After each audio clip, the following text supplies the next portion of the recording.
महाराज कहते हैं नहीं, इसमें पाप नहीं लगते हैं, मुर्दा नियम लेने में क्या। अब ये नियम है कि मरने के बाद हाथ पैर नहीं हिलाऊंगा, जीते जी पत्नी को विधवा नहीं देखूंगा, ये कौन से नियम। महाराज ने कहा नहीं। फिर महाराज ने कहा कि बेटा, मंत्र से नहीं, तंत्र से नहीं, अगर जीवन को तुमको करना है तो एक छोटा सा नियम लेकर के जाओ कि प्रतिदिन स्वाध्याय करेंगे। क्या करेंगे? स्वाध्याय। चाहे थोड़ा सा स्वाध्याय करना हो बंधुओं, जीवन में बहुत जरूरी है स्वाध्याय करना। आज जो भी विकृतियां समाज में फैल रही हैं, आज जो हमारे परिवार में विकृतियां फैल रही हैं, जो आज हमारे कदम दूसरी ओर बढ़ रहे हैं, इसमें सारी कमी एक स्वाध्याय की है, एक संस्कार की है। अगर स्वाध्याय होता है तो हमारे जीवन में समता होती है, और स्वाध्याय नहीं होता है तो हम जल्दी विचलित हो जाते हैं, कहीं सुसाइड करते हैं, कहीं सल्फास खा लेते हैं, कहीं आत्महत्या कर लेते हैं, कुछ भी कर लेते हैं, टिट फाट टैट जैसे को तैसा जवाब देते हैं। घर में कलह मची हुई है, परिवार में किसी ने थोड़ा सा कह दिया, कहते हैं अपना ही आंगन छोटा कर लिया। ये क्या है? किसकी कमी? ये सब स्वाध्याय की कमी। मन खराब हो रहा है इसलिए क्योंकि तुम्हारे पास अभी स्वाध्याय नहीं है। इसलिए बेटा, तुम्हारी जीवन में जो गरीबी है वह गरीबी तभी दूर होगी जब तुम्हारे जीवन में स्वाध्याय होगा। इसलिए अपने जीवन में एक छोटा सा नियम लो कि मैं स्वाध्याय जरूर करूँगा, और होना भी चाहिए बंधु, क्योंकि स्वाध्याय नहीं होता है तो हम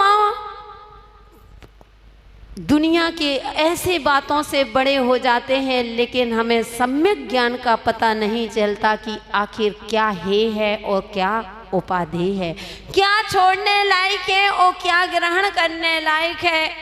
तो बंधु, महाराज ने कहा कि बेटा तुम एक नियम लेकर के जाओ, स्वाध्याय करेंगे। चला गया, ले लिया नियम। ठीक है, मुनिराज ने कहा है, ओ मैंने सुना है मुनि वाक प्रमाणम, यानी मुनियों के वचन प्रमाणिक होते हैं। जो महाराज माता जी कह देते हैं वह सत्य हो जाता है, क्योंकि बंधो उनकी इतनी साधना हुआ करती है, उनकी इतनी तपस्या होती है। बस समझने की कोशिश करो, अगर समझा ही नहीं तो कुछ भी नहीं। हर कुएं में बंधो इतनी क्षमता होती है कि तुम्हारे पात्र को भर सकता है।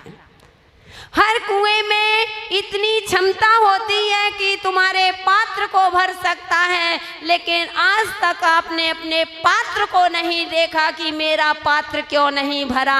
आप कुएं को बदलने की कोशिश करते हो। बंधुओं, कुएं को बदलने की कोशिश मत करो। करना है तो अपने पात्र को बदलने की कोशिश करो। देखो कहीं हमारा पात्र क्यों नहीं भर पा रहा है, कहीं फूटा तो नहीं है। इसलिए बंधो, हर साधु संतों में इतनी शक्ति होती है, जब वे त्याग करते हैं, तपस्या करते हैं, उनके पास स्वतः ही उनके पास ऐसी रिद्धि सिद्धि आ जाती है। वह करते नहीं हैं, लेकिन उनकी साधना, त्याग, तपस्या, समता के प्रभाव से बंधो वे एक बार हाथ उठा देते हैं तो सारे काम तुम्हारे सिद्ध हो जाते हैं। वो होंगे तभी सिद्ध जब तुम्हारे अंदर उनके प्रति आस्था होगी, जब तुम्हारे उनके अंदर भक्ति होगी, तभी तुम्हारे काम बनेंगे। अगर नहीं हुआ तो मैंने बताया था कि वैसे ही होगा कि फूल में खुशबू नहीं तो चमन से क्या होगा। फूल में खुशबू नहीं तो चमन से क्या होगा। वो अग्नि नहीं है कुंड में तो हवन से क्या होगा। वो झूठी है क्रियाएं बंधु सारी, अगर श्रद्धा नहीं है संत पर तो नमन से क्या होगा। इसलिए वह श्रद्धा, अपनी आस्था को जगाओ। तो वह मुनिराज ने जैसे ही नियम दिया कि जाओ बेटा स्वाध्याय करना, मैं ये बात बताना चाह रही थी कि आज सबसे ज़्यादा कमी है तो हमारे स्वाध्याय की कमी हो गई है। वह घर जाता है और जैसे ही मंदिर दूसरे दिन मंदिर पहुंचता है, स्वाध्याय के लिए बैठता है, सारी महिलाएं उसको देख करके हंसने लगी। महिलाओं की आदत होती है। तो वह जैसे उसने देखा कि सारी महिलाएं मुझे देख रही हैं, देख करके हंस रही हैं, वह पुनः मुनिराज के पास पहुंचा, बोला महाराज मैं नहीं करूँगा मंदिर में स्वाध्याय, वहाँ तो महिलाएं मुझे देख करके हंसती हैं। महाराज ने कहा कोई बात नहीं बेटा, नई बातें 9 दिन की होती हैं, 9 दिन तो ही हंसेंगे। वो इसलिए हंस रहे हैं क्योंकि तुम कभी मंदिर ना गया हो, कभी दर्शन ना किए हो, कभी साधु संतों के पास ना गया हो, और तो वह मंदिर में स्वाध्याय करने बैठ जाए तो वैसी में अरे बड़ा पुजारी आ गया, बड़ा धर्मात्मा आ गया, बड़ा पंडित हो गया। कब से पंडित हो गया? महिलाओं की आदत होती है। यहाँ की महिलाओं की बात नहीं कर रही, मैं तो अभी परिचित नहीं हूँ, लेकिन महिलाओं की। अब महिलाओं में आप भी समझ लो, कुछ भी कह सकते हैं। तो बंधु, तो उसने कहा कि महाराज मुझे इस लोग मंदिर में देख करके हंसते हैं। महाराज ने कहा हंसने दो बेटा, 1 दिन 2 दिन 3 दिन हंसेंगे, अब उनको मालूम हो जाएगा कि तुम्हारा नियम ही है, तो कोई तुम्हारे ऊपर नहीं हंसेगा। 1 दिन 2 दिन 3 दिन, अब कोई हंसने वाला नहीं। एक दिन वही अचानक रास्ते पर कहीं गया बाहर और वापस लौट रहा था। बहुत घनघोर जंगल पड़ा, इतना घनघोर जंगल था, कैसे रात्रि से उस जंगल में निकले। वहाँ पर पशु पक्षी भी हैं, तो अपनी जान सबको प्यारी होती है बंधु। वह रुक जाता है, वो उसको याद आया, अरे मेरा नियम था, मुनिराज ने मुझे नियम दिया था कि मैं प्रतिदिन स्वाध्याय करूंगा, आज तो मेरा स्वाध्याय ही नहीं हुआ, अब क्या करूं? और मुझे मालूम है मुनिराज ने कहा था जो एक छोटे से नियम को तोड़ता है उसको इतना पाप लगता है कि मंदिर की जो प्रतिष्ठित प्रतिमा है, एक प्रतिष्ठित प्रतिमा को खंडित कर दो अथवा एक छोटे से नियम को तोड़ दो, इतना पाप लगता है। या मंदिर के प्रतिष्ठित 100 शिखर को तोड़ करके अलग कर दो अथवा एक छोटे से नियम को। अब मैं क्या करूँगा?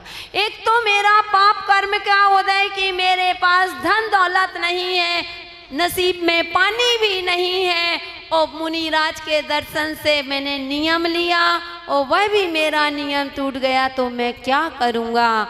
और वह पश्चाताप करता है, आंखों से आंसू निकल आए, फिर वह अपने पैंट के जेब में हाथ डालता है। उसमें देखा ताश निकल आई, क्योंकि ताश का शौकीन था। ताश की पत्ती निकलती है। अब वह ताश की पत्ती देखो, वह ताश कभी जीवन में त्याग नहीं कर पा रहा था, कभी छोड़ता नहीं था, जिसके पीछे वह मुनिराज के पास जाने से डरता है।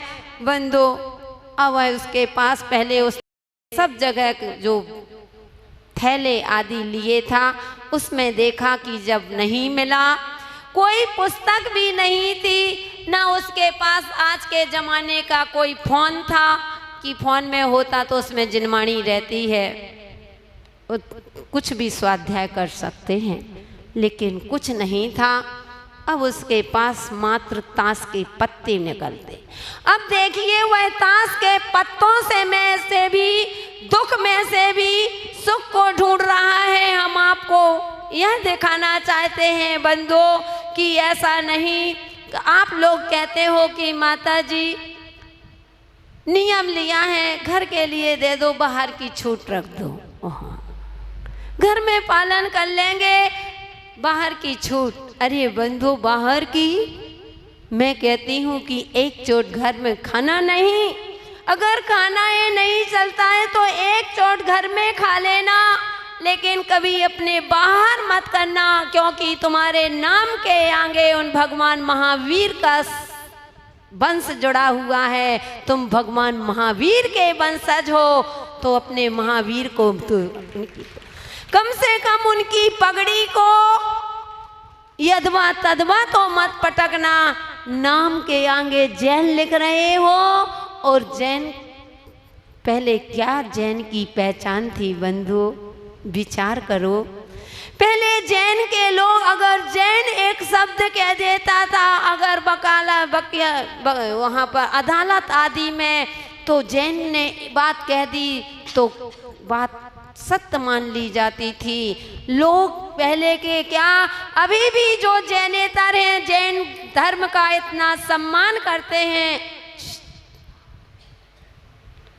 इतना सम्मान करते हैं, और वे जब आपको आमंत्रण में निमंत्रण देते हैं और कहते हैं कि भाई साहब आप मेरे यहाँ आइए, मेरी बहन की अथवा मेरी बेटी की शादी है, बेटे की शादी है, अथवा मैंने ये फंक्शन किया है, आपको आमंत्रण कर रहा हूँ। मुझे मालूम है कि आप जैन हैं भाई, आपकी व्यवस्था अलग से की गई है, लेकिन हमारे जैन भाई कहते हैं सब चलता है। बंधु, वह जैनेतर बात हंसने की नहीं, बात समझने की है।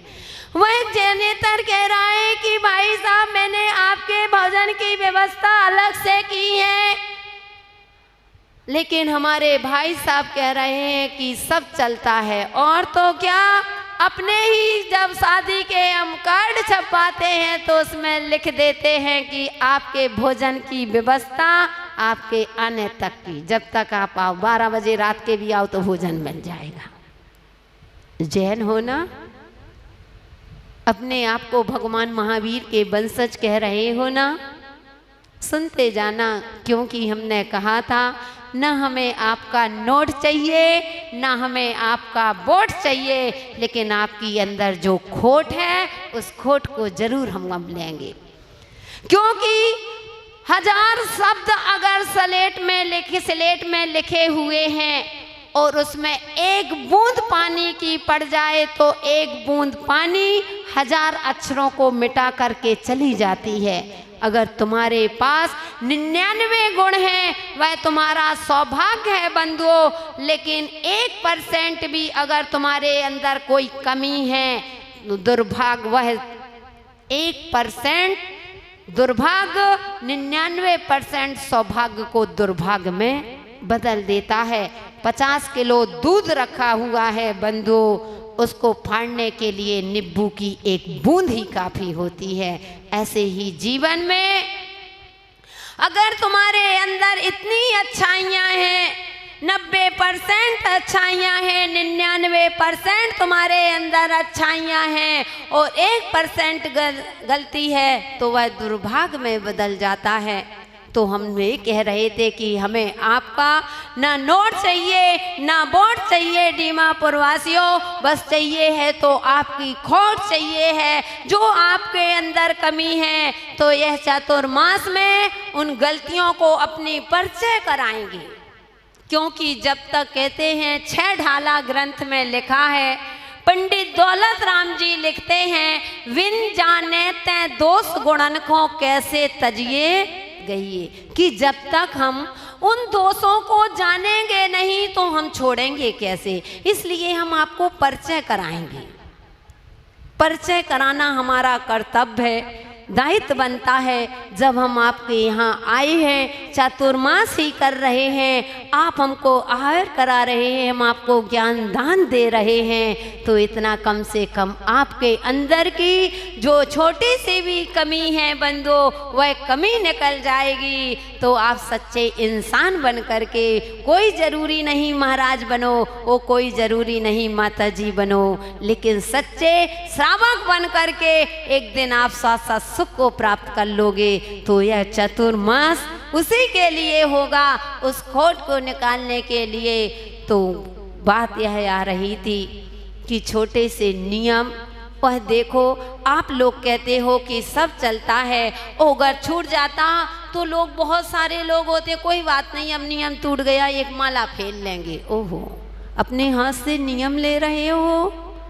अगर नियम टूट गया, इसीलिए तो कहते हैं कि अगर गुरु होना चाहिए जीवन में, गुरु कोई नियम कोई गलती हो जाती है तो उसका प्रायश्चित गुरु से लिया जाता है। ध्यान रखना, कभी भी गलती हो जाए, दंड के रूप में आप माला कर सकते हो, एक रस का त्याग कर सकते हो, लेकिन अपने मन से कभी प्रायश्चित मत लेना कि प्रायश्चित के रूप में आज हम उपवास करे ले रहे हैं, एक रस का त्याग कर दे रहे हैं, 11 माला फेर लेंगे, इतना कहा तो मिथ्या दृष्टि। आगम में कहा है कि स्वयं गुरु ही प्रायश्चित देता है, तुम प्रायश्चित लेने दंड के रूप में स्वीकार करो। तो आप होते एक माला फेर लेंगे, चलता है माता जी, परिस्थिति ऐसी आ गई, लेकिन वह मानव दुख में से वह ताश की पत्ती को सबसे पहले पत्ती निकलती है। कौन सी पत्ती होती है पहली पत्ती? इक्का खेली है क्या? देखी है क्या? हाँ देखा है, सभी ने देखा होगा। ऐसा कौन सा जिसने ताश ना खेली हो, सभी ने खेला। तो बंधुओं, सबसे पहली पत्ती ताश की पत्ती में से सबसे पहले वह इक्का को देखता है और इक्के को देख करके वह चिंतन करता है, क्योंकि 5 प्रकार का स्वाध्याय होता है और 5 प्रकार के स्वाध्याय में एक चिंतन भी एक स्वाध्याय होता है। तो वह जैसे ही स्वाध्याय इक्के को देख करके वह एकत्व भावना का चिंतन करता है कि अरे संसार स्वार्थी है, मैं एकाकी एकत लिए सब ही आते, तन धन को साथी समझा था, पर वो भी छोड़ चले जा। कि कौन किसका है? स्वार्थी संसार है, आँख खुले का सपना है। जब तक आँख खुली है, जब तक सभी अपने दिखाई दे रहे हैं, और जिस दिन आँख बंद होगी बंदो, कोई भी हमारे अपने नहीं है। किसको तुम अपना कह रहे हो बंधुओं? ध्यान रखना, जिसको तुम अपना बेटा कह रहे हो, यह बेटा मेरा है, ध्यान रखना, यह बेटा तुम्हारा नहीं है, ये तो बहू की अमानत है। बेटा जब तक तुम्हारा है, जब तक बहू नहीं आई, और जिस दिन बहू आ गई, बेटा तुम्हारा नहीं है। समझ गई? इनडायरेक्ट बात जल्दी समझ में आती है। पूछ लेना उस माँ से जो माँ ने बच्चे को पालन पोषण करके बड़ा किया है, वह माँ कितने अरमान में कैसे अरमान सजा करके बैठी थी आस लगाए जब सास बहू घर आएगी, अपनी प्यारी सासों के आकर के पैर दबाएगी। लेकिन बहू के आते ही इस घर का ढंग भी बदल गया, और बहू की आशा व्यर्थ गई, बेटा भी हाथ से अपनी कहानी कि बेटा भी हाथ से निकल गया।